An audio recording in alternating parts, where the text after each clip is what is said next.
నేరేడు పండు తింటున్నారా? ముందు ఈ విషయాలు తెలుసుకోండి. నేరేడు పండు చూడటానికి నల్లగా నిగనిగలాడుతూ ఎంతో అందంగా కనిపిస్తుంది. కాకపోతే తింటున్నప్పుడు కొంచెం వగరుగా పుల్లగా ఉంటుంది. ఆరోగ్యానికి చాలా మంచిది. వగరు కూడా కొన్ని విధాల ఆరోగ్యమే. శరీరానికి అన్ని రకాల రుచులు అందితేనే పోషకాలు కూడా సరైన మోతాదులో అందుతాయి. చాలామంది వగరుగా ఉంటాయని, పళ్ళకు జిగురుగా అంటుకుంటుందని ఈ పండ్లను తినటానికి ఇష్టపడరు. కానీ సీజనల్ ఫ్రూట్స్లో లభించే విటమిన్లు, పోషకాలు తప్పనిసరిగా శరీరానికి అందేలా చూసుకోవాలి. అప్పుడే సగం వ్యాధులను నయం చేసుకోవచ్చు. నేరేడు జీర్ణక్రియ సక్రమంగా పనిచేసే, కడుపులో పెరిగిపోయిన మలినాలను పోగొట్టడానికి అద్భుతంగా పనిచేస్తుంది. దీన్ని తరచూ తీసుకోవడం వల్ల కడుపులో గ్యాస్, మలబద్ధకం వంటి అనేక రకాల సమస్యలకు చెక్ పెట్టవచ్చు. నీటిలో వచ్చే అనేక రకాల వ్యాధులను కూడా నయం చేస్తుంది.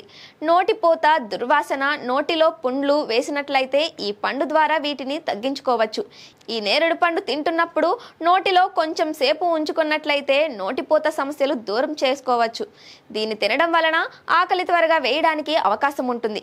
కడుపులో ఉండే చెత్తను ఏ విధంగా పోగొడుతుందో ఆకలిని పెంచడంలో కూడా అద్భుతంగా పనిచేస్తుంది. గుండెకు కూడా నేరేడు పండు చాలా ఉపయోగకరంగా పనిచేస్తుంది. ఇందులో యాంటీ ఆక్సిడెంట్లు మెదడు పనితీరును, అలాగే గుండె సంబంధిత వ్యాధులను అడ్డుకోవడానికి పుష్కలంగా పనిచేస్తుంది.